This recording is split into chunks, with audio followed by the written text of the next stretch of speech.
Saya perkenalkan diri dulu ya. Saya Mike, saya background saya perawat gitu. Jadi saya akan didampingi dengan teman saya. Beliau juga praktisi kesehatan. Saya panggil akrabnya Bro Aliong. Malam ini kita akan berbagi tentang kisah nyata bagaimana perjuangan seorang wanita yang didiagnosa kanker stadium 4 metastase ke liver dan ginjal. Dan sekarang kondisinya terpulihkan. Ini kita ngobrol dulu nih tentang masalah kanker nih. Saya kan kemarin ada baca nih ya menurut data WHO, kanker itu benar-benar pasien kanker ini di seluruh dunia itu meningkat secara signifikan. Jadi datanya itu sekitar 18 juta kasus kanker baru dan 9 juta diantaranya itu meninggal loh.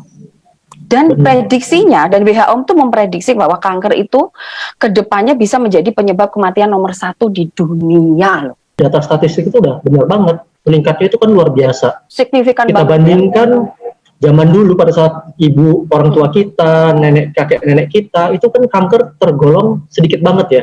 Tapi kok bisa dalam sekian waktu aja itu kanker meningkatnya drastis sekali. Bahkan data WHO tadi saya tambahkan sedikit ya. Ini untuk data kanker rahim, kanker serviks paling tinggi di dunia itu di Indonesia loh sebenarnya. Dan memang kalau kanker serviks, rahim ini momok sebenarnya, ketakutan tersendiri bagi wanita. Jadi ini memang topik yang sangat kita perlu sharekan ke teman-teman semua, baik itu laki-laki maupun perempuan, maupun bapak-bapak, ibu-ibu, biar mereka aware gitu loh. Kenapa? Betul. Jangan sampai kanker ini dianggap sepele, tapi tahu-tahu menjadi parah gitu loh. Karena mungkin edukasinya kurang, pengetahuannya kurang. Nah, ini memang sangat penting kita share hari ini gitu loh. Betul sekali, saya setuju banget karena amin ya dari sharing yang malam ini jadi bisa membantu banyak orang, jadi survivor kanker di luar sana terpulihkan ya. Pokoknya acara malam ini bagus banget gitu. Jangan saksikan dari awal sampai akhir ya, benar ya bro ya. Semakin banyak kita sharekan, itu akan semakin banyak orang yang tertolong gitu loh. Amin gitu. Jadi sebelum kita lanjutkan lagi, jadi apa sih kanker gitu loh? Kita perlu bahas dulu ya. Jadi kanker itu adalah penyakit akibat pertumbuhan yang tidak normal dari sel-sel jaringan tubuh yang berubah menjadi sel kanker. Gejala-gejalanya itu sebetulnya banyak macam. Contohnya seperti pengalaman saya dulu ya bro, saya juga pernah mengalami, tapi waktu itu saya kanker serviks stadium awal ya. Prosesnya itu saya pakai perdarahan segala macam, jadi ada waktu yang lama gitu dari peradangan, pendarahan sampai akhirnya didiagnosa seperti itu. Jadi kanker serviks itu waktu itu saya, dan amin alhamdulillah saya terpulihkan sampai sekarang ini hadir di sini. Tetapi malam ini kasusnya itu spesial. Kenapa saya bilang spesial gitu loh? Biasanya kan ada gejala ya, seperti yang saya tadi. Tapi ternyata yang malam ini Mbak Opi mau bercerita itu tanpa gejala loh bro. Tiba-tiba langsung diagnosanya itu stadium 4 loh. Dan itu sudah metastase ke liver dan ginjal. Berarti kalau saya bilang ini kasus yang langka banget dan wajib banyak orang yang tahu gitu loh. Perjuangan beliau tuh kalau saya dengar ceritanya tuh wow luar biasa gitu. Jadi wajib semuanya, banyak wanita di luar sana wajib tahu, wajib lihat informasi ini, sharing dari Mbak Opi ini. Seorang wanita yang luar biasa ya. Kita undang langsung, ada di sini sepertinya. Ayo kita panggil ya. Malam Mbak. Selamat malam. Assalamualaikum. Apa kabar Mbak Opi? Waalaikumsalam Mbak. Alhamdulillah, tambah seger aja nih kelihatannya, tambah cantik, tambah seger nih. Amin, amin. Auranya juga udah luar biasa ini. Sekarang tambah seger aja loh, beneran loh saya lihat nih. Nah, kalau boleh saya tanya nih, awal pertamanya Mbak Opi itu didiagnosa kanker itu boleh nggak diceritain gitu? Iya, awal mulanya waktu bulan puasa tahun lalu ya, tahun 2019 itu saya awal bulan puasa itu hari pertama itu saya lagi haid. Memang jadwal haid saya itu biasanya juga saya haid itu 8 hari. Dan memang 8 hari itu saya selesai, saya bersih. Hari ke-9-nya itu saya puasa. Hari ke-10 saya puasa, tapi sore hari tiba-tiba ada keluar cairan warnanya merah tapi bening betul. Habis itu apa ya ini gitu ya, mungkin belum bersih kali ya haidnya gitu ya. Habis itu baru ke 11 harinya saya puasa lagi, ke hari ke-12 saya keluar lagi sama seperti itu. Kemudian karena saya nih masa sih sayang gitu ya, nggak puasa ini loh, bulan yang dinantikan gitu ya. Akhirnya saya konsul lah sama dokter di rumah sakit, dan dibilang dokter itu ya sudah Pi, kita periksa aja kamu ke sini gitu. Jadi pas ke hari ke-13-nya, hari Jumat waktu itu, saya langsung datangin dokter, kemudian bilang dokter kita periksa, dan hasil USG-nya itu ada penebalan dinding rahim. Inilah Pi penyebabnya, bilang ya, penyebabnya kalau seandainya keluar lagi darah gitu kan, ini sebaiknya dikuret. Habis itu dokter itu nggak puas dengan hasil itu, Pi kita periksa dalam ya, bilang gitu. Jadi akhirnya kami periksa dalam, dan kaget, betapa kagetnya dokter, ternyata ada tumor yang jatuh atau tumor yang dilahirkan kalau bahasa ininya.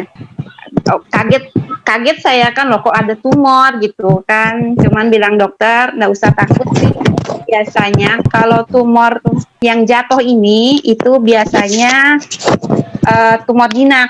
Jadi Ya, belum usah tentu takut. kanker. Nah, Ya, kalau tumor belum tentu kanker ya. ya, Betul. karena tumor itu belum tentu kanker. Jadi saya masih berharap bahwa itu adalah tumor gitu ya, bukan kanker. Ya. Akhirnya hari Selasa, kalau hari Rabu saya ikut operasi pengangkatan tumor itu. Pengangkatan tumor tadi ya Mbak ya. Iya. Itu sebelumnya nggak ada, maksudnya sakit itu nggak ada ya Mbak? Kalau Mbak Opi Nggak ada. Cuman keluar cairan itu aja ya? Iya.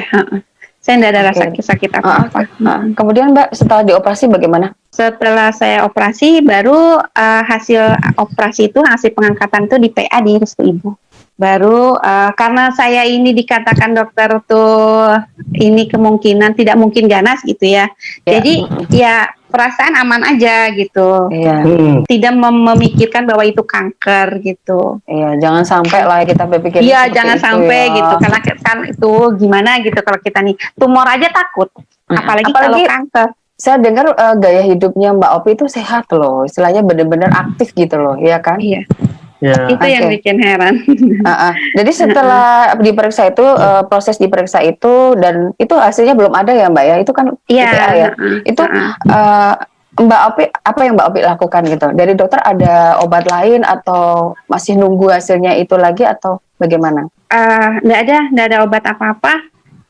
Kemudian ada hasilnya tanggal 15 kami ambil. Nah di situ baru kita dapat apa ya, kalau itu ngelihat sesuatu yang sangat mengerikan. Setiap habis buka itu ternyata hasilnya kanker. Cuman saat itu saya tidak tahu bahwa itu kanker ganas. Maksudnya ini hasilnya ya? Ini hasilnya. Ya. Jadi ini disampaikan kalau ini sudah kanker, cuman belum tahu itu kankernya itu tipe apa gitu ya, ganas atau tidak gitu ya? Iya, nggak tahu itu ganas atau enggaknya. Dan itu pun kanker itu saya tidak tahu bahwa itu kanker. Kan ada kata-kata di belakangnya tuh porfi apa gitu ya. Saya nggak tahu kalau itu adalah jenis kanker yang ganas. Jadi saya WA hasilnya ke dokter. Nah dari dokter dikatakan harus cepat-cepat ke rumah sakit, karena di situ ada dokternya, dokter khusus untuk kanker kandungan. Ya. Jadi dokter bilang sudah Pi, nggak usah ini, kamu harus terima, kamu pokoknya ikutin apa kata dokter, ikutin medis. Kalau seandainya harus operasi diangkat rahim, ikutin aja. Jadi saya berpikir dari situ, ya sudah, mungkin karena saya sudah punya anak juga, sudah ada gitu ya. Jadi ya sudah angkat rahim aja gitu. Jadi di dalam pikiran itu hal simpel, angkat rahim. Tidak ada memikirkan bahwa saya harus ikut kemo atau bagaimana. Yang pasti itu berpikir bahwa itu kankernya itu sudah jatuh ya, maksud itu jatuhnya itu di saat operasi itu. Jadi tidak pernah berpikir bahwa saya ada kanker gitu kan. Jadi berharap bahwa seandainya itu tidak ganas gitu. Kan belum tahu juga ya waktu itu ya Mbak? Iya, belum tahu. Yang tahunya bahwa itu kanker, dan bilang dokter angkat Pi. Jadi Mbak Opi ketika dokter menyampaikan untuk diangkat itu sudah habis itu, setelah itu dischedulekan untuk angkat rahim atau belum? Waktu itu pemeriksaan dulu USG, pemeriksaan biasa, ronsen paru-paru, kemudian sel darah. Kalau di darah saya bagus, kemudian di paru-paru juga bagus, tidak ada metastase apapun. Kemudian yang di USG, cuman di USG ini kan tulisannya itu tulisan tangan dokter ya, tulisan tangan dokter. Jadi saya tidak tahu apa isi dari tulisan dokter itu. Cuman saya tahu bahwa bilang dokter radiologi itu bahwa ibu secepatnya aja deh diobatin ini kankernya gitu. Tapi dia tidak menjelaskan bahwa sebenarnya ada sudah di hati gitu. Nah itu tidak menjelaskan.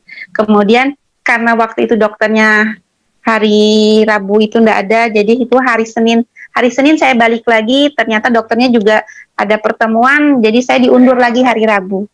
Jadi saya saat hari Rabu itu tidak melihat dulu hasil USG, dia langsung USG sendiri, terus kemudian periksa dalam. Oh ini Bu, ini Ibu kanker, bilangnya tuh, tapi baru stadium 1 deh katanya gitu.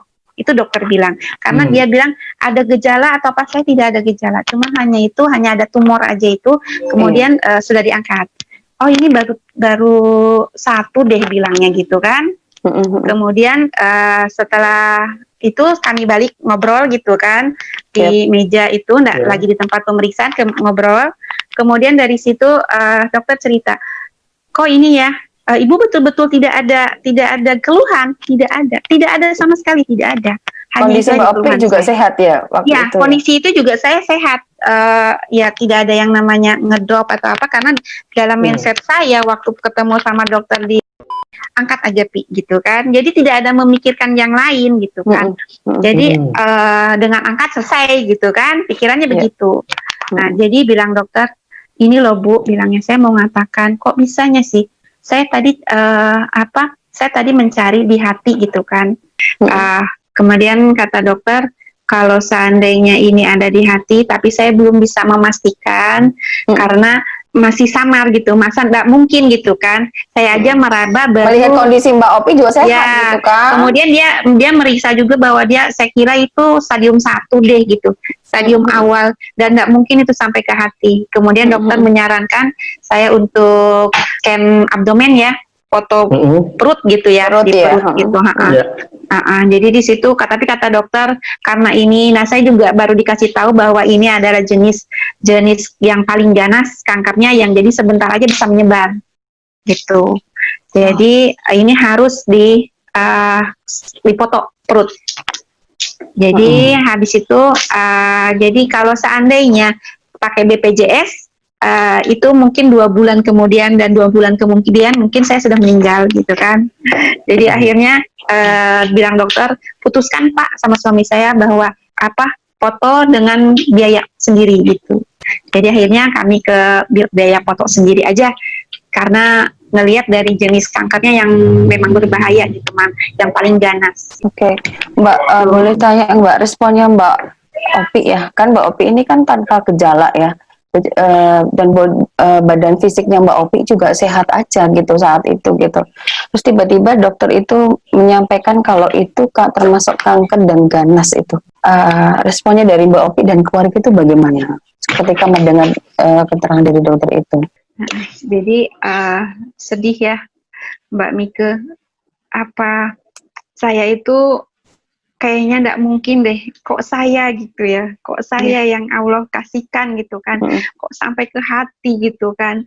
Jadi ya Allah, jadi saya ini cuma sebentar lagi ini gitu kan di dunia ini gitu kan, kok begitu cepat gitu, nah kan kok bisa gitu. Jadi dari rumah tuh dari rumah sakit itu saya diam terus kan.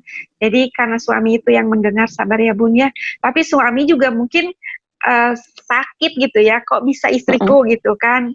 Sampai di mobil itu anak-anak ngomong, Bun apa hasilnya, Bun apa hasilnya. Jadi bilang ayah, nggak usah tanya Bunda nak gitu ya, karena nanti Bunda sedih gitu kan. Jadi dari perjalanan itu saya nangis gitu ya. Jadi sepanjang jalan saya nangis, terus saya telepon kakak saya. Kakak saya WA karena saya bilang Opi sudah ke hati gitu kan.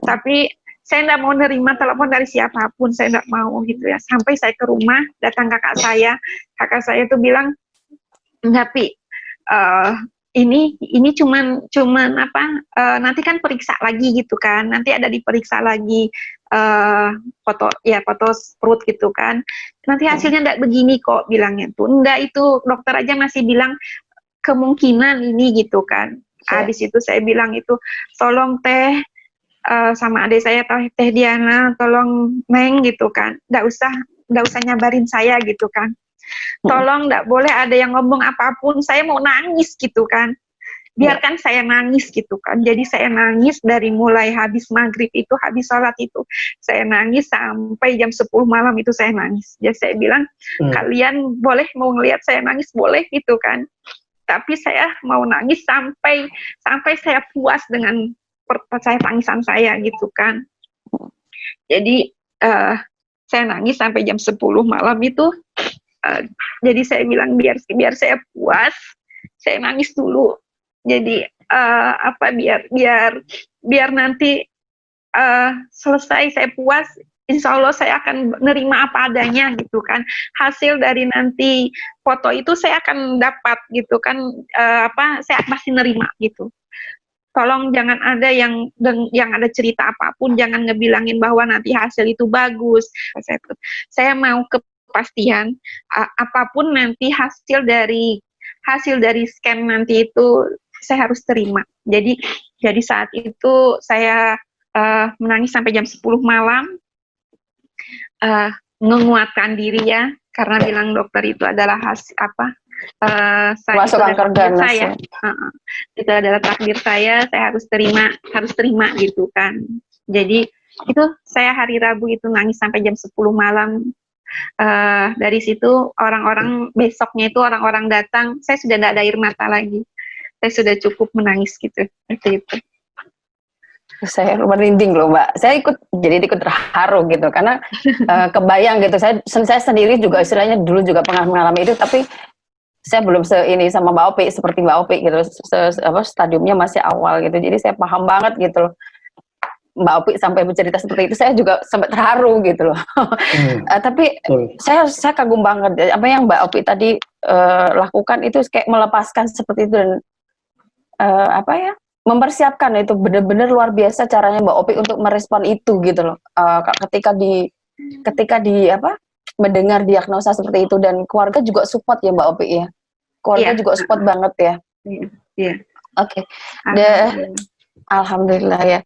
Ketika itu apa tindakan yang Mbak Opi lakukan selanjutnya setelah istilahnya tahu kalau ini saya seperti ini nih, saya menderita ini. Jadi Mbak Opi mengambil tindakan seperti apa? Ya, saya waktu tahu bahwa saya sudah ke hati, itu belum saya tahu stadium 4 ya. Ada ini hasil labnya ini ya Mbak ya. Ya, ini yang menyatakan hasil itu bahwa metastasis ke hati ya. Iya, hari Jumat saya scan, hari Senin itu keluar hasilnya bahwa ada penyebaran di hati menuju ginjal dan stadium 4B ya, dengan jenis kanker yang paling ganas. Tapi waktu saat itu karena saya sudah, walaupun saya sudah menguatkan diri, tetap aja saya meneteskan air mata.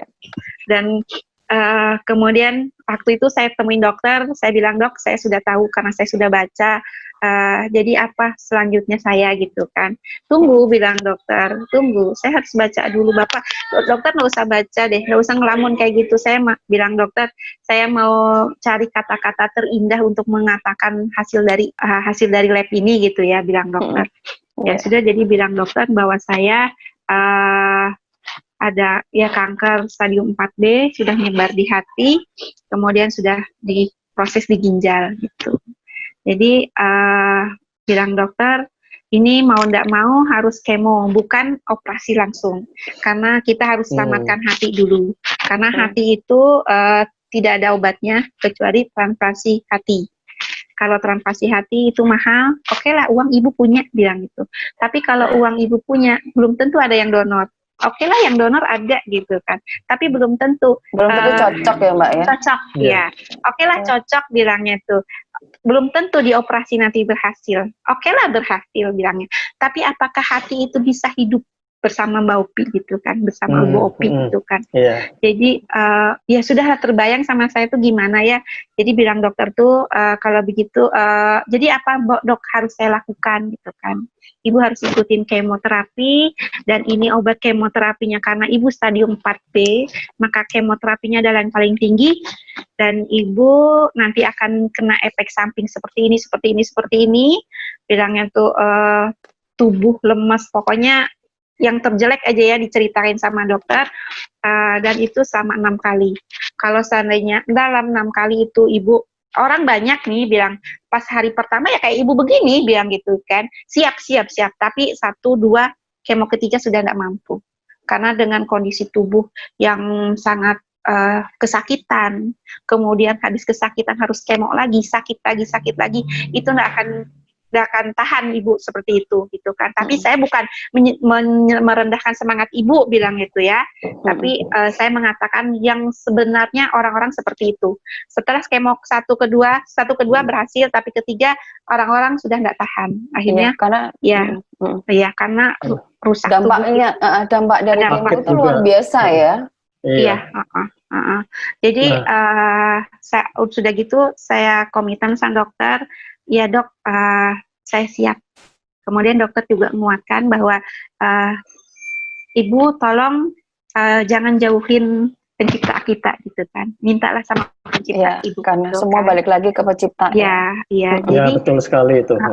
dan juga ya akhirnya ya saya pulang ke, sebenarnya sih saya pulang ke rumah itu saya sudah mencari. Sebenarnya sebelumnya saya sudah mencari referensi ya, karena saya ini efek kemo saya membayangkan bahwa saya itu akan mendapatkan racun ya, ceritanya kalau kemo itu racun ya, betul. saya akan mendapatkan racun yang sangat kuat terus merusak tubuh saya harus kuat. Dan saya harus cepat pulih kembali gitu kan, saya nggak mau sakit, saya pikirannya gitu, saya nggak mau sakit, saya harus sehat gitu ya. Kemudian akhirnya saya cari literatur, karena dulu pernah saya pernah dikenalkan dengan Alpameta ya, saya pernah dikenalkan dengan Alpameta, dengan Alpaspin gitu kan, tapi saat itu saya tidak, karena saya lagi sehat, saya dikenalkan, bahkan saya ditawarin tuh, saya menolak, karena bilang saya ya dipikirkan saya kan lagi nggak sakit gitu kan, saya lagi sehat. Tapi saat saya terpuruk itu saya pikirkan tuh waktu saya sakit toh, waktu saya dikatakan bahwa saya sudah ke hati, itu waktu saya terpuruk itu saya mencari tahu di mana saya mendapatkan ini dari mana. Akhirnya saya buka YouTube tentang bagaimana habis kemo itu seperti apa. Ada yang sampai drop nggak bisa apa-apa, tapi tertolonglah sama yang Alpaspin ya, yang bilangnya kuantum itu. Jadi saya berpikir itu saya harus beli gitu kan, saya nggak mau tubuh saya rusak, saya nggak mau sakit gitu kan. Baru saya cerita sama suami, ya terserah aja kalau memang Bunda percaya, kita rezeki dari mana aja gitu kan. Walaupun saat itu saya Mbak Mike terus terang saya nggak punya uang, saya dengar sampai saya nggak punya tabungan, saya nggak punya tabungan loh Mbak Mike. Tapi suami saya juga ngelihat saya, sebenarnya suami saya juga kayaknya ada hal yang nggak mungkin gitu ya. Hal yang nggak mungkin bagi yang beginian itu, yang begini itu hal yang nggak mungkin gitu ya. Jadi tapi ngelihat dari saya, semangat saya pengen saya sembuh, dan nggak mau suami saya kesakitan, ya sudah Bun, kita cari solusinya gitu kan. Tapi dari mana dapat yang begini gitu kan. Jadi berpikir, aduh saya cari kesana kesini. Maksudnya bukan saya pergi sana sini, tapi saya buka literatur, saya buka YouTube, saya cari gitu kan. Itu dan akhirnya kemo ya. Sebelum kemo, Jadi habis itu baru saya ditelepon, tiba-tiba ada telepon tuh berdering. Jadi, halo, assalamualaikum, Mbak Opi, saya Mbak Tiwi. Mbak Opi sudah pernah dengar nggak tentang Alpameta? Saya tahu tentang semua itu. Saya sudah baca. Tolong Mbak Tiwi kasih saya dan suami saya penjelasan tentang penggunaan itu gitu. Cuman sayang waktu itu waktu saya sedih-sedihnya itu Mbak Putri masih ada di Singapura ya kalau nggak salah itu. Ya, Oh jadi ya, saya menunggu. yang mendampingi Mbak Putri ya, yang mendampingi Iya, Mbak saya Putri dulu ya, Mbak lewat Putri. Mbak Tiwi ya. Lewat Mbak Iya. Tiwi ya. Mm-mm. Saya itu sebelumnya itu mau menjual bukan tanah ya, tapi rumah kos-kosan ya, rumah sewaan ya. Mm-mm. Nah, Mm-mm. itu tuh susah betul susah betul saya menjualnya. Tapi tiba-tiba ketika saya sakit kok ada yang membeli gitu. Jadi akhirnya ya kami Iya, putuskan untuk membeli itu. Kalau kita lihat dari Mbak Opi kan semangatnya, tapi orang-orang di luar sana kan ada begitu kena begini, udah Mm-mm. pasrah-pasrah aja kan. Tapi kalau saya Ya lihat betul. Mbak Opi ini berusaha mencari Positif. solusi, Mm-mm, positif banget orangnya. ya. Mm-mm. Orangnya semangat, positif. Nah terus kok bisa begitu yakin dan percaya bahwa kok mencari yang Alpha Spin ini informasinya itu seperti apa gitu loh, kok bisa begitu yakin? Sebenarnya kan saya kan orang medis ya, jadi saya berpikir itu saya harus ikutin medis karena ini penyakit medis. Walaupun banyak di luaran itu banyak yang ngomong Mbak Opi kayaknya nggak mungkin deh Mbak Opi kanker, kayaknya dia kiriman orang gitu kan. Ya, karena Mbak Opi Ada sehat. Iya, Ya karena saya kan? sehat. Tiba-tiba stadium 4 gitu kan. Ini kayaknya kiriman orang deh. Mbak Opi kita ke tabib ini aja. Kita ke Jakarta ya atau ke Cianjur juga ada saya dibilangin. Kita ke Cianjur aja. Di situ ada tabib yang memang bagus tabibnya bilangnya tuh kita ke situ gitu kan. Saya bilang terima kasih sarannya. Cuman saya ini kan yang saya orang medis dan ini adalah penyakit medis. Otomatis saya harus kembali ke medis gitu kan. Jadi saya saya tidak mendengarkan omongan orang-orang bahwa ini harus ke sini bahkan orang terdekat saya pun bilang nggak usah kemo gitu kan. Kemo tuh sakit bilangnya tuh. Kamu Karena rusak efeknya badan. luar biasa. Iya, Betul. kamu jangan kemo bilangnya tuh. Masih ada jalan lain gitu kan. Masih ada jalan lain, nggak usah kemo. Jadi saya pikir enggak, saya harus kemo. Saya akan ikutin apapun yang akan terjadi nanti, tetapi saya tidak mau diri saya sakit, gitu kan. Jadi kenapa saya yakin dengan Alpha Spin bisa menolong saya, Alpha Meta bisa menolong saya, kan saya sudah share duluan, sudah cari-cari literatur di mana kan. Kemudian karena saya memang sudah dikenalkan dulunya, sebelumnya 2 tahun yang lalu saya sudah dikenalkan. Mbak Opi, jadi sebelum itu Mbak Opi ini ya mencari tahu tentang pengobatan metode lain gitu ya, yaitu Iya. Sebenarnya itu bukan tadi, pengobatan, Mbak Mika. Sebenarnya bukan pengobatan inilah ya, tapi membantu penyembuhan. Oke. Iya, kalau prinsip saya seperti itu. Prinsip saya ini bukan obat. Ini bukan obat, tetapi yang saya pakai ini adalah membantu penyembuhan gitu. Karena yaitu saya berpikirnya itu bahwa saya harus medis dan saya harus memberikan nutrisi tubuh saya yang baik. Karena yang saya pernah tahu itu, saya pernah baca bahwa Alpha Meta ini adalah untuk makanan sel ya kalau nggak salah. Makanan sel ya. Memberi nutrisi untuk sel. Jadi karena kemo itu membunuh semua sel yang bukan baik. cuma sel kanker tapi sel ya sehat juga ikut. Iya, sel baik lah. Jadi efeknya tuh drop segala macam karena banyak sel juga yang rusak ya. Jadi saya nggak berpikir panjang, saya pokoknya harus beli gitu. Jadi bilang suami saya ya sudah kita beli gitu kan. Walaupun mau bagaimanapun caranya itu harus ada, dan suami saya ngikutin saya aja gitu, ngikutin saya karena ngelihat saya semangatnya, mungkin dia ngelihat saya nggak, kasihan lah kalau istri saya menderita gitu kan. Iya. Jadi suami saya itu iya aja saat itu. Jadi saat Mbak Putri itu datang, itu jam 2 siang ya Mbak Putri datang, terus jam 3 saya diminumin Alpha Meta sama Mbak Putri, 1 sendok ya sama Alpha Meta diminumkan sama itu sebelum ya, sebelum kemo ya Mbak ya. Sebelum jauh sebelum saya kem malahan. Jadi itu setelah saya tahu saya kanker tuh masuk ke hati, kan saya baca-baca literatur, kemudian Mbak Putri datang kan. Nah, kemudian saya minumin sama Mbak Putri Alpha Metanya, itu jam 3 sore. Jam 3 sore saya minumin sama Alpha Meta, kemudian saya dipinjamkan senter ya, karena waktu itu kan namanya beli itu kan nggak mungkin langsung ada ya. Jadi saya dipinjamkan Alpha Spin sama senter, sama saya memakai pembalutnya Mbak. Pembalut ya. Ada foto. Oh di- iya iya iya. dibantu pembalut Ya. juga ya. Ya, jadi saat itu karena kata Mbak Putri, Mbak Opi coba pakai pembalutnya, tapi 4 jam sekali dibuka ya, diganti gitu kan.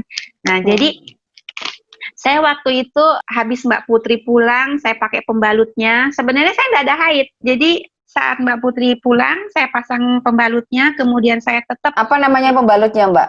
Pembalutnya namanya apa? Angle Secret ya, Angle Ayo sedikit. Kenapa harus pakai itu, Mbak? nanti dia akan menarik apa penyakit yang ada di dalam tubuh gitu, di dalam rahim itu akan tertarik gitu kan ceritanya. Mungkin mendetoks ya. Mendetoks ya. Membantu detox ya. Mendetoks. Jadi habis itu saya pasang ya, terus perut saya juga dipasang senter. Senternya di mana lagi saya ininya? Saya pasang senter di perut ya. Nah itu jam 6 sore itu kayaknya saya keluar haid. Dan itu kayaknya seret gitu kan. Kayaknya Tapi banyak. belum waktunya haid gitu ya. Keluar haid tapi belum waktunya haid gitu. Saya nggak ada haid, sudah. Jadi belum waktunya haid. Maksudnya kan ya memang belum waktunya haid gitu kan. Habis itu saya keluar. Kok kayaknya ada ini gitu ya, ada keluar darah banyak gitu kan. Tapi saya cuek aja gitu kan karena pakai pembalut kan. Habis itu jam 8:30 saya mau tidur. Baru saya mau ganti. Saya dari kamar mandi lari menunjukkan ada yang aneh gitu kan di dalam pembalut itu kan. Apa itu, Mbak? Saya lari datangin anak-anak. Nah ini apa gitu ya? Apa bun? Ini nah. Cuman sayang saya nggak kepikiran untuk memoto atau merekam gitu ya.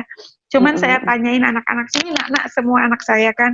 Nah anak-anak saya sudah gadis-gadis ya. Jadi tidak ada yang disembunyikan ini Nana di dalam softtek bunda ini, bilang bunda tuh ada apa ini gitu kan. Ternyata itu kayak kalau seandainya itu darah, kalau kita picik tuh pasti pecah gitu kan. Kayak jaringan gitu ya. Iya, ini kayak daging, kayak jaringan. Saya picik ke sebelah nah, dia ngikutin. Saya picik sini udah ngikutin. Jadi ya Allah, mudah-mudahan gitu. Saya masih berharap ya mudah-mudahan inilah penyakitnya gitu kan. Inilah penyakitnya yang keluar gitu kan. Jadi ya Allah, saya yakinkan bahwa saya akan menggunakan Alpameta ini, Alpaspin ini gitu kan. Karena saya diberikan keyakinan karena memang betul ini nih saya saksi sendiri yang menggunakan gitu kan.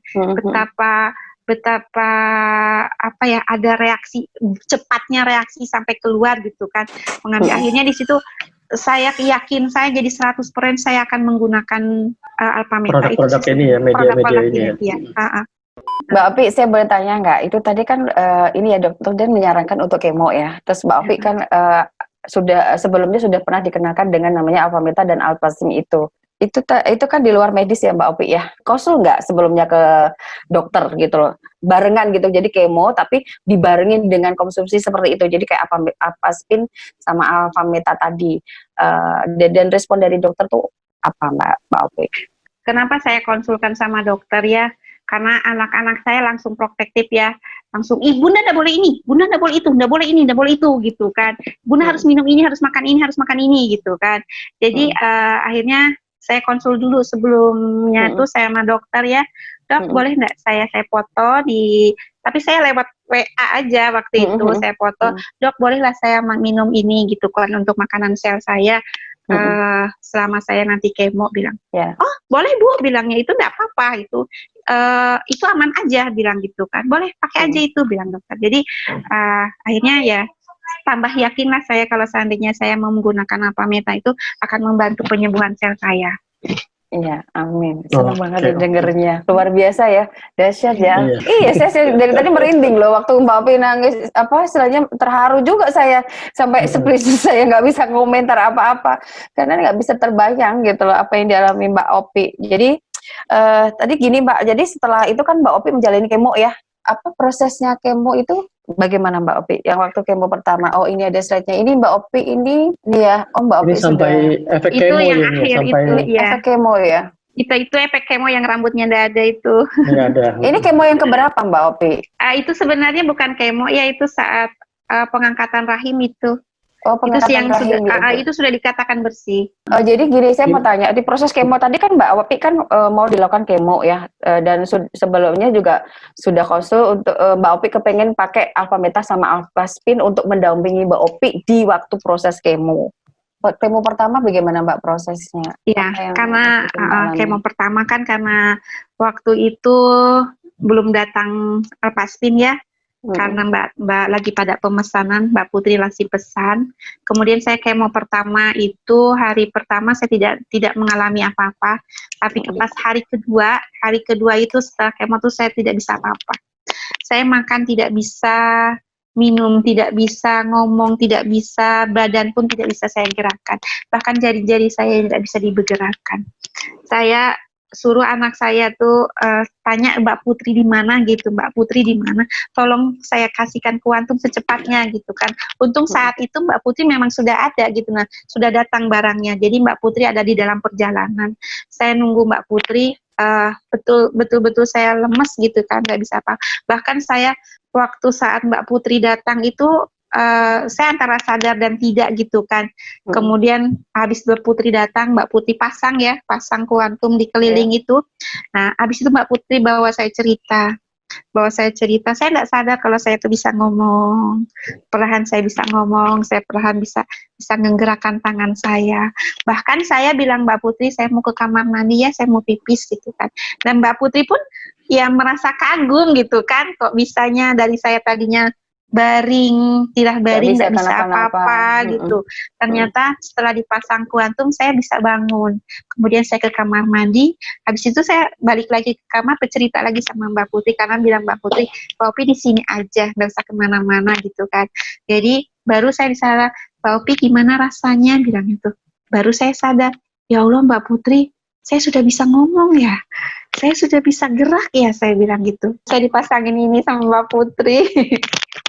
Jadi habis itu saya mengalami memang dari kemo pertama itu kan saya ada konsul juga sama dokter Sugeng ya. Jadi saya tahu bahwa pakai ini 4 jam sekali juga, kemudian pakai pemasangan Alpaspin juga dikasih tahu sama dokter Sugeng. Kemudian konsumsi Alpha Meta itu 4 jam sekali, itu 2 sendok. Saya minum 2 sendok. Dan saat itu efek kemonya itu berakhir 3 hari. 3 hari dan saya habis itu 3 hari saya istirahat di rumah, saya bisa kerja. Tetapi yaitu detok dari Alpha Meta, ternyata saya baru 2 minggu saya dapat detok Alpha Meta. Saya ada mual, muntah lagi di situ. Saya ya diberankan tuh kayak mah akut. Saya sakitnya, tapi bilang Mbak Putri gimana, saya teruskan Mbak, teruskan gitu kan. Saya nggak bisa lagi, saya nggak sanggup nih, saya sakit. Nggak apa-apa, itu berarti detok dari tubuhnya Mbak Opi mengeluarkan racunnya gitu. Teruskan sampai akhirnya alhamdulillah karena yakin ya. Jadi saya tidak ada yang namanya minum Alpha Meta berhenti. Saya terus minum Alpha Meta. Nah, kebetulan di sini ada Dokter Sugeng. Nah, di sini ada Dokter Sugeng ya, kayaknya kita bisa undang sekalian ya untuk ngobrol di sini ya. Oke, kita undang. Dokter Sugeng ini salah satu dokter yang sangat pengalaman. Banyak banget mendampingi, bahkan menangani pasien-pasien kanker ya. Iya, Oke, tanpa panjang lebar ya. Halo. Kita langsung Dokter undang Sugeng. dia, Dokter Sugeng. Malam semuanya. Iya, malam dok. Ya, malam ya. Saya mau refresh dulu sebentar ya. Saya dapat info nih dari teman-teman dokter kandungan ya. Mengenai kasusnya endometrium itu gimana sih? Kita harus tahu dulu ya, kalau masih gadis itu kalau haidnya tidak teratur ya, bisa maju, bisa mundur, itu harus hati-hati. Itu salah satu gejala ya. Gejala. Terus kemudian kadang sebagai dokter akan melakukan pemeriksaan ya untuk melihat ovariumnya itu bagaimana. Nah, kalau ovariumnya ada anovulasi, jadi ada bentol-bentol kecil, itu resiko untuk kanker endometrium lebih besar. Terus kalau gejala awal ya dari kanker endometrium itu dia haidnya yang mengalami perubahan, baik dia banyak, terus bisa lama, terus bisa istilahnya sering haid begitu ya. Jadi sebulan ini biasanya 1 kali, ini bisa lebih sering. Jadi gangguan pola haid dan jumlahnya juga ada gangguan seperti itu. Nah, itu gejala-gejalanya. Kalau Mbak Opi ini ya saya nggak tahu, mungkin di flashback lagi ya, lihat gimana sih seperti itu ya. Iya, tanpa Iya. gejala loh dok, tadi diceritain Awal Mbak mungkin Opi masih itu. waktu gadisnya dulu mungkin haidnya tidak teratur. Saya haid gadis teratur di situ dok. Cuman saya ya tapi nggak tahu ya. Saya ada PAM ya, ada tumor Oh, kalau payudara. beda. Beda ya. Beda. Mungkin ada Kalau kebiasaan dari Mbak Opi kali ya dok, di apa Iya. yang mungkin mendukung untuk terkena kanker itu kali Kebiasaan-kebiasaan ya. sehari-hari kayaknya biasanya. kebiasaan ya, karena itu yang kita tahu ya, HP, terus alat-alat listrik kita ada Radiasi ya radiasinya. dok. Nah, Oh ya radiasi. nah, itu yang dipakai ya. Mungkin dari slide yang tadi sudah diketahui ya, yang tadi Dr. Magda tadi ya, yang awal tadi bahwa radiasi dari HP, terus Bisa juga dari pembalut ya dok. Pembalut juga bisa. kalau pembalut besar ya, karena apa? Dia ada dioksin di situ. Nah, kalau searching di internet semuanya akan cari ketemu zat dioksin itu apa? Itu akan ketemu bahwa dia menyebab zat karsinogenik. Jadi masyarakat juga harus tahu ya bahaya apa yang dipakai juga. Dan kemudian untuk Mbak Opi ini saya cukup salut ya. Dia istilahnya kebanyakan orang-orang kanker itu yang saya hadapi, mereka menyangkal, tidak ngakui, melarikan diri, denial dan lain-lain seperti itu. Ya. Tapi Mbak Opi ini menghadapi, menerima dengan teguh, sehingga terus dari keluarga juga mendukung. Ini salah satu modal juga ya, yang memberikan semangat. Jadi imunitasnya juga meningkat seperti itu. Ya.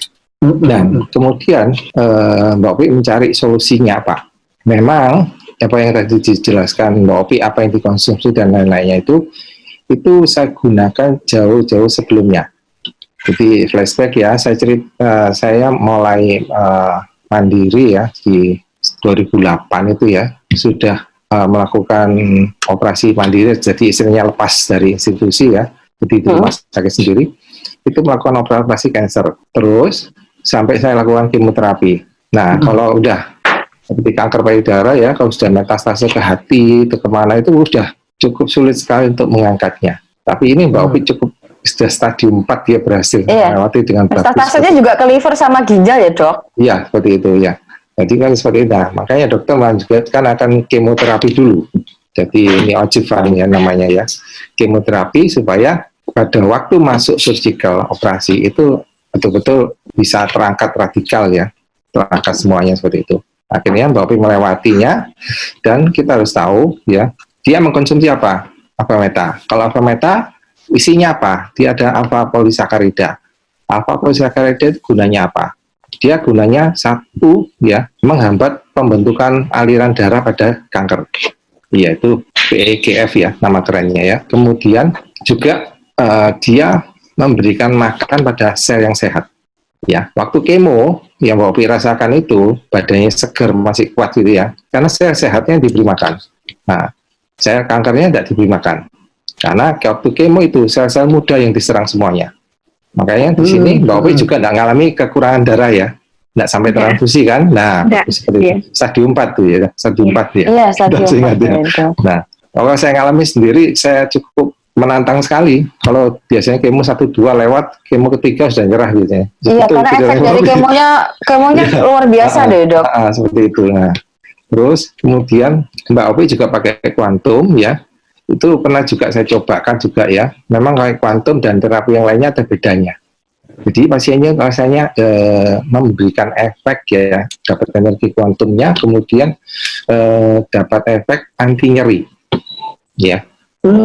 Jadi mengurangi sakitnya ya dok ya, sakit-sakit kemo, kanker itu berkurang banyak ya dok ya. Iya, berkurang banyak sekali dengan kuantum itu. Terus kemudian dia juga mempunyai efek anti inflamasi, baik alpha-meta maupun kuantum itu. Makanya pemulanya lebih cepat jadinya ya. Iya, seperti itu. Ini sekarang Mbak Opi kan sudah ini ya, alhamdulillah sudah sehat ya. Mbak Opi dinyatakan sembuh itu prosesnya dari awal sampai ini tuh berapa lama Mbak Opi? Kan ya semua juga tidak ada yang, apalagi saat tidak ada yang instan ya, apalagi saya dalam kondisi stadium 4B, kemudian sudah nyebar di hati sama di ginjal, itu dokter bilang jangan sedih ya, dokter bilang itu saya diponis 18% untuk hidup. Tapi dokter kaget saat selesai kemo ketiga, di hati saya sudah tidak ada. Wow, luar biasa loh. Iya, Ini ada saya aja nih. ada slide saya tuh, slide saya status saya di WA kayaknya. Saya bilang dokter itu ini adalah kehendak Allah ya. Jadi cancer di hati saya sudah tidak ada, tinggal 1,8 cm dan itu sudah bilang dokter ini sudah dianggap bersih Bu. Itu. Ini kemo yang ketiga ya. Jadi dokter tuh kayaknya enggak percaya bahwa saya itu secepat itu bilang dokter ya. Jadi dokter bilang gini, saya selama menjadi dokter 6 tahun bilangnya tuh baru kali ini saya mendapatkan pasien yang begitu cepat reaksinya. Jadi bilang berarti tubuh ibu tuh bagus betul, tubuhnya tuh reaksinya tubuh tuh positif betul bilang dokter. Yeah. Baru dikatakan saya bersih sama sekali itu kemo keempat diperiksa sama dokter tuh saya bersih bilang dokter tuh alhamdulillah. Bisa secepat ini. Dia dokter tanya minum apa sih bilang dokter. Kok ibu itu setiap habis kemo tuh nggak ada kelihatan sakit gitu ya, malahan badannya bergemuk gitu kan, kok tambah sehat gitu kan, tambah ceria bilang itu. Tidak seperti pasien-pasien yang Bapak lihat tuh di belakang bilang tadi. Bapak di depan tadi lihatlah bilang ke suami saya, pasien-pasiennya gimana, layu kan bilangnya tuh. Kok ibu enggak gitu kan? Apa sih Bapak ngasih apa sih sama ibu bilang gitu kan? Dikasih apa sih bilang. Baru saya bilang, dok saya kan pernah ngomong sama dokter bahwa saya mau minum Alpamita dan dokter bolehkan. Bilang gitu. Oh bagus banget ya itu bilang dokternya sampai begitu. Coba Bu kalau begitu tolong dong pasien-pasien saya saranin bilang gitu. Itu sempat dokter bilang begitu. Meskipun dengan kemo tetapi dampak dari kemo karena Mbak Opi dibarengin dengan Alpameta, Alphaspin dan Angel Secret ya, luar biasa. Saya senang banget. Saya bener-bener, sampai speechless loh denger sharing Mbak Opi, dan sharing ini luar biasa. Untuk like, komen dan share lagi, biar semuanya pada tahu kan, biar bisa membantu banyak orang di luar sana. Ada yang mau disampaikan untuk tips-tips buat orang-orang di rumah, saran-saran. Yang pertama, kita harus menghindari ya zat yang mengandung dioksin. Itu kebanyakan dipakai sebagai pemutih kertas. Itu yang kebanyakan digunakan untuk pembalut ya. Sehingga harus kita hindari. Kalau kita memang ada predileksi penderita kanker, itu merangsang sekali. Terus kemudian kalau kita memang ada menghadapi tantangan kanker, kita harus mempersiapkan kondisi fisik ya, supaya menghadapi satu operasi atau kebalik kemo, radiasi dan lain-lainnya, itu fisik harus diperbaiki dengan nutrisi yang tepat ya, nutrisi yang memberikan makan buat sel yang sehat, tetapi nutrisi tersebut juga membuat sel kankernya itu jadi puasa atau lapar. Terus kemudian kita harus pakai energi kuantum ya untuk menghindari radiasi yang ada di sekeliling kita. Yaitu contohnya radiasi HP dan lain-lainnya, itu harus kita hindari.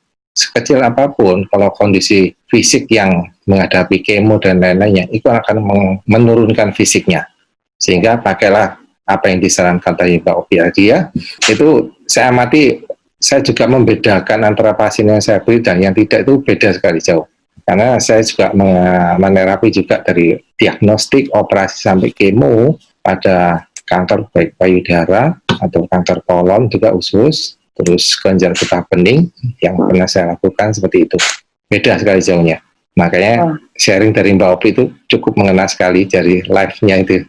Dan banyak yang harus ini ya, bagikan informasi ini ke luar sana ya Dok ya. Iya, saya bersyukur sekali lihat dia seger sekali seperti ini. Iya, saya juga senang Dok lihat ini.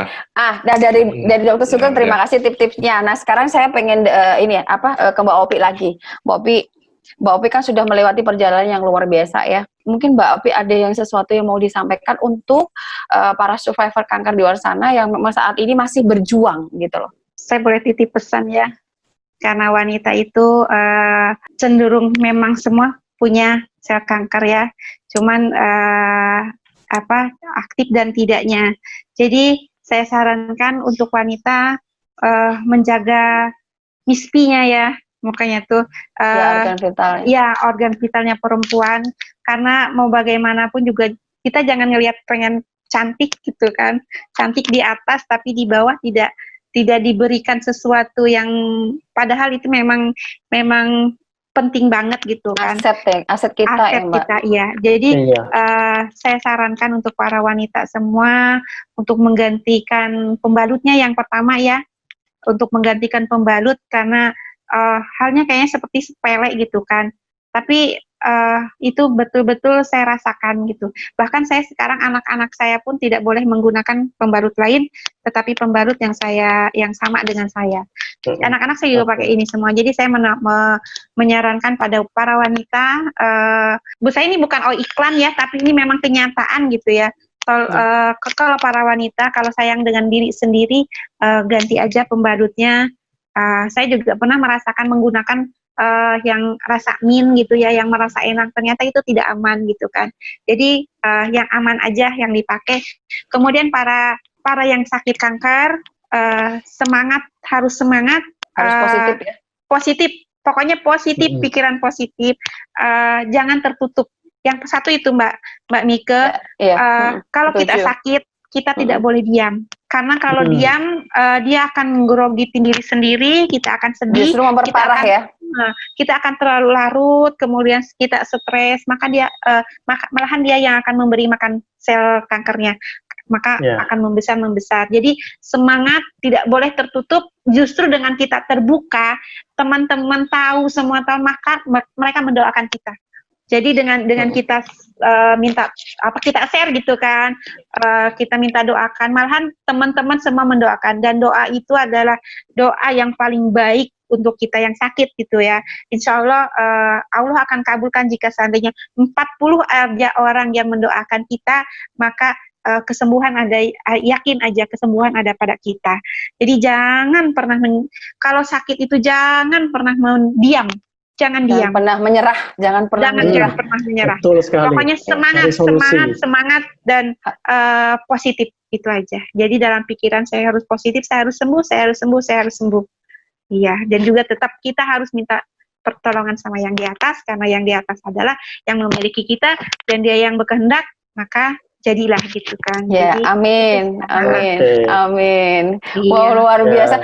Masih penasaran banget, pengen menggali lagi gitu loh proses perjalanan Mbak Opi. Tapi mengingat waktu ya, Bro ya. Sebelum kita berpisah, Mbak, sebenarnya kan sharing dari Mbak Opi ini kan luar biasa banget. Nah, banyak pasti teman-teman yang bertanya-tanya nih, baik yang survival, baik yang sehat, ataupun siapa di luar sana kan, bagaimana sih kalau saya pengen mendapatkan produk yang tadi dipakai itu, seperti alpha metanya, alpha spinnya, bahkan pembalut angel secretnya itu seperti apa. Nah, mungkin teman-teman yang penasaran, yang pengen tahu lebih jelas, nanti bisa tanya kepada teman-teman yang tadi membagikan linknya ini, mengundang ke acara ini. Pasti mereka akan sharingkan bagaimana cara mendapatkan produk ini. Karena sharing-sharing ini akan sangat membantu mereka semua yang di luar sana. Ya, amin. Siap. Oke. Sekali lagi terima kasih Mbak Opi, terima kasih Dokter Sugeng, dan terima kasih untuk semuanya yang menyaksikan acara live hari ini. See you ya, acara selanjutnya. Yuk, thank you all. Thank you semuanya. Assalamualaikum.